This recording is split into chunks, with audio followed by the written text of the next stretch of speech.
जय श्री कृष्णा दोस्तों। हर हर महादेव। कैसे हैं आप सब? स्वस्थ और सुरक्षित होंगे। दोस्तों, आज मैं आपसे ऐसी बात शेयर करने वाली हूँ जिसे यदि आप कर लेते हैं इन नवरात्रि के दिनों में, आप मानकर चलिए आपके जीवन के कोई भी संकट और लक्ष्मी संबंधी, यदि आप धन संबंधी समस्या से ग्रस्त हैं, परेशान हैं, तो आप यह उपाय कर लेते हैं कि आपको किसी विशेष पर वशीकरण मंत्र यदि करना है, ऐसा लगता है कि कोई, यदि आपके पति आपकी बात नहीं मानते हैं या परिवार में कुछ माहौल अच्छा नहीं चल रहा और आप चाहते हैं कि सभी आपकी सुने, आप इसके लिए उपाय कर सकते हैं। बहुत ही सरल सा उपाय है। कल पंचमी तिथि है, कल से ही आप शुरू कर सकते हैं। आपको इसके लिए कुछ विशेष चीज़ों की आवश्यकता नहीं है। सिर्फ एक घी का दीपक और एक रुद्राक्ष की माला या कमलगट्टे की माला। यदि आप लक्ष्मी के लिए कर रहे हैं तो रुद्राक्ष की माला या कमलगट्टे की माला, कोई भी माला ले सकते हैं।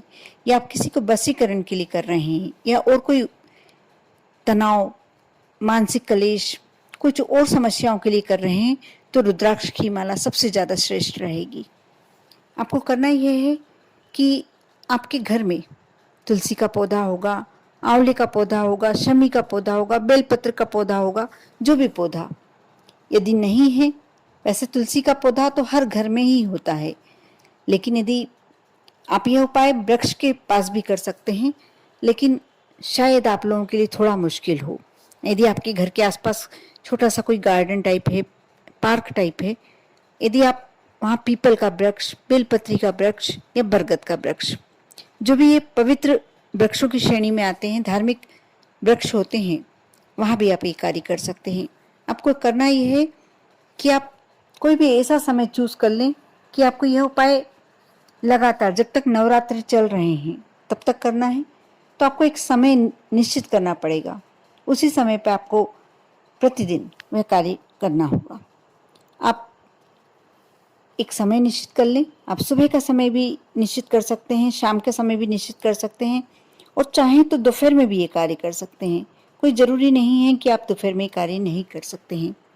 आप एक घी का दीपक लगाएं, जिसे आप तुलसी के पौधे के समक्ष आप अपने घर में ही ये कार्य करना चाहते हैं, तो आप जैसे आपने गैलरी में रख के रखा है, छत पे रख के रखा है, जहाँ भी रख के रखा है तुलसी का पौधा, आप एक समय निश्चित करेंगे। आप स्नान ध्यान करके, सुबह ही आपका स्नान तो हो ही जाता है, उसके बाद आप रात्रि तक कभी भी कर सकते हैं। लेकिन यदि सुबह करते हैं स्नान के बाद, तो आपको ऐसा कुछ नहीं करना, लेकिन आप उसके बाद कोई दूसरे समय पर करते हैं तो आपको अपने हाथ पैर अवश्य धो लेना है। एक आसन बिछा लें साफ स्वच्छ तुलसी के पौधे के समक्ष, और एक घी का दीपक आपको लगाना है। ज़्यादा से ज़्यादा आपको 15-20 मिनट लगेगा, उतना घी आप दीपक में डाल लीजिए। और आपको रुद्राक्ष की माला या कमलगट्टी की माला, दोनों में से एक माला लेनी है, और आपको इस मंत्र का जाप लगातार करना है। सबसे पहले तो आप एक माला ओम नमः शिवाय या श्री शिवाय नमस्तुभ्यम का कर लें।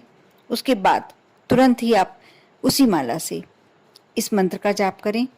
ओम ऐं ह्रीं क्लीं चामुंडाय विच्चे नमः। आप यह माला आपको कम से कम कोशिश करें कि जो नवरात्रि के दिन चल रहे हैं, नवरात्रि के बाद तक भी कर सकते हैं। यदि आपकी माला पूरी नहीं होती है तो आप एक लिमिटेड टाइम लेके बैठें, और 1,00,000 माला, ज़्यादा से ज़्यादा 1,00,000 यदि माला कर लेते हैं तो आपका जो पौधा है अभिमंत्रित हो जाता है, चमत्कारिक मैजिकल हो जाता है वह। और उसके बाद आप जो भी अपनी मनोकामनाएं, हमेशा के लिए, जब तक वह पौधा जीवित अवस्था में है, अच्छी अवस्था में है, जब तक आप उस पौधे की मिट्टी लेकर हाथ में जो भी मनोकामना करेंगे, आप कोई कार्य के लिए निकल रहे हैं और आपको लगता है कि उस कार्य में आपको सफलता ही मिलनी है, मिलनी चाहिए, तो आप उस पौधे की थोड़ी सी जड़ की मिट्टी ले लें और एक पुड़िया में बांधकर साथ में रख लें। आप कार्य के लिए निकल जाएं। आप आएंगे, जब देखेंगे आपका कार्य हो चुका है, उस मिट्टी को आप दूसरे पौधे में डाल दें।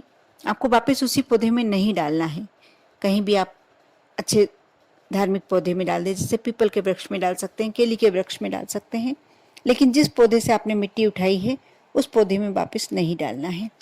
आप जिस भी कार्य के लिए निकलते हैं, आप अपनी दुकान में, जैसे आप बिजनेस करते हैं, तो चुटकी भर यदि मिट्टी रोजाना भी ले आके आप, ऐसा लगता है कि ग्राहकी कम चल रही है या कोई नुकसान ज़्यादा हो रहा है, तब चुटकी भर मिट्टी ले आकर अपने अपने गले के स्थान पर रख दें। अब देखना आपके यहाँ निरंतर ग्राहकों की वृद्धि होने लगेगी, ग्राहकी बढ़ने लगेगी, कमाई ज़्यादा होने लगेगी। बहुत ही अचूक उपाय है, बहुत ही अच्छा उपाय है। लेकिन इसके लिए सबसे पहले आपको उस पौधे को अभिमंत्रित करना होगा। ये नवरात्रि से ही करना है, नवरात्रि में ही करना है। बाद तक आप भले ही कर सकते हैं, लेकिन शुरुआत आपको नवरात्रि के कोई से भी दिन से कर सकते हैं। बुधवार का दिन भी श्रेष्ठ है, और यदि बुधवार के दिन किसी कारण से नहीं कर पा रहे हैं तो नवरात्रि तक कभी भी शुरुआत कर सकते हैं। और बाद में जब तक आप चाहें, आपने यदि 1 लाख माला करना संभव नहीं है तो आप 50,000 का टारगेट बनाएं।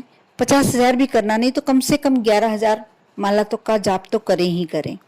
आपको शुरुआत में एक बार भगवान शिव का ध्यान करना है, स्मरण करना है। इसके लिए आपको 1 माला जाप सबसे पहले भोलेनाथ की करना है। उसके बाद इस मंत्र की जाप की माला आपको अब जितनी कर सकते हैं, ऐसा नहीं कि आपको कोई विशेष परिस्थिति में बहुत ज़्यादा मालाओं का जाप करना है, नहीं, ऐसा नहीं है। जैसे आज आपके पास टाइम कम है, बस समय तो निश्चित करना पड़ेगा। जैसे आज आपने दोपहर में 11 बजे किया, तो कल भी आपको कोशिश करना है कि 11 सवा 11 बजे कर ही लें। यदि आपने शाम से शुरू करना शुरू किया है, 6 बजे से शुरू करना शुरू किया है, तो आप कोशिश करें कि 6 बजे ही शुरू करें, क्योंकि वह टाइम जो होता है निश्चित टाइम, उस समय आपका वहाँ इंतजार होने लगता है। सारी शक्तियाँ, सारे देव, सारे देवी देवता, क्योंकि जो मैंने पौधे बताए हैं, जो मैंने वृक्ष बताए हैं, ये कहा है कि जिसमें आप मानते हैं कि ईश्वर का वास होता है, जैसे तुलसी का पौधा, केली का पौधा, बिलपत्री का वृक्ष, पीपल का वृक्ष, बरगद का वृक्ष, ये सभी वृक्षों में 33 कोटि देवी देवताओं का वास होता है। जब आप उनके समक्ष आप मंत्र जाप करते हैं और माला लेकर, रुद्राक्ष की माला या कमलगट्टी की माला लेकर, शुद्ध घी का दीपक लगाकर अब जब माला करते हैं तो वह वृक्ष अभिमंत्रित हो जाता है। वहाँ की मिट्टी जो होती है उसमें गहरा बन जाता है, देवी देवताओं का एक आशीर्वाद प्राप्त हो जाता है, क्योंकि आपने वहाँ मंत्र जाप किया है, भोलेनाथ का मंत्र जाप किया है, माँ काली का मंत्र जाप किया है। और नवरात्रि में करना, नवरात्रि में कोई भी तंत्र मंत्र सिद्धि करना होता है, बहुत ही जल्दी होती है और बहुत ही अच्छे तरीके से होती है। जब आप अभिमंत्रित कर लेते हैं और कोई भी कार्य के लिए उस वृक्ष की मिट्टी आप अपने साथ ले आते हैं, वह कार्य तो होता ही होता है। आप यदि कोई बहुत ही बड़ी परेशानी से गुजर रहे हैं, यदि आप पर कोर्ट कचहरी वाला मामला भी चल रहा है, कोई मुकदमे में फंसे हुए हैं और आप निर्दोष हैं, तो आप चाहते हैं कि आपको उसमें वह इज्जत बरी कर दिया जाए, तो आप इस कार्य के लिए भी थोड़ी सी मिट्टी, जब कोर्ट जाएं तो थोड़ी सी मिट्टी वहाँ की रख के ले जाएं। सबसे पहले विनती करें वृक्ष से कि हम इस कार्य के लिए जा रहे हैं, हमें इसमें सफलता मिलनी चाहिए। आप देखेंगे उस मिट्टी के प्रताप से आपकी पेशियां कम होते होते समाप्त हो जाएंगी और जीत आपकी ही होगी। कर देखें। साथ ही उस वृक्ष का या पौधे का, जिस पौधे पे आपने ये अभिमंत्रित किया है पौधे को, उसका बहुत ध्यान रखना आपको जरूरी होगा। आप कोशिश करें उसमें प्रतिदिन जल दें और उसकी देखभाल करें, पर्याप्त देखभाल, क्योंकि जितना समय तक, जितना ज़्यादा समय तक वो आपके साथ रहेगा, उतनी ज़्यादा समय तक आप कोई भी कार्य के में सिद्धि प्राप्त कर सकते हैं, कोई भी कार्य में सफलता प्राप्त कर सकते हैं। वो पौधा एक तरह से आपके लिए मैजिकल वस्तु हो गई।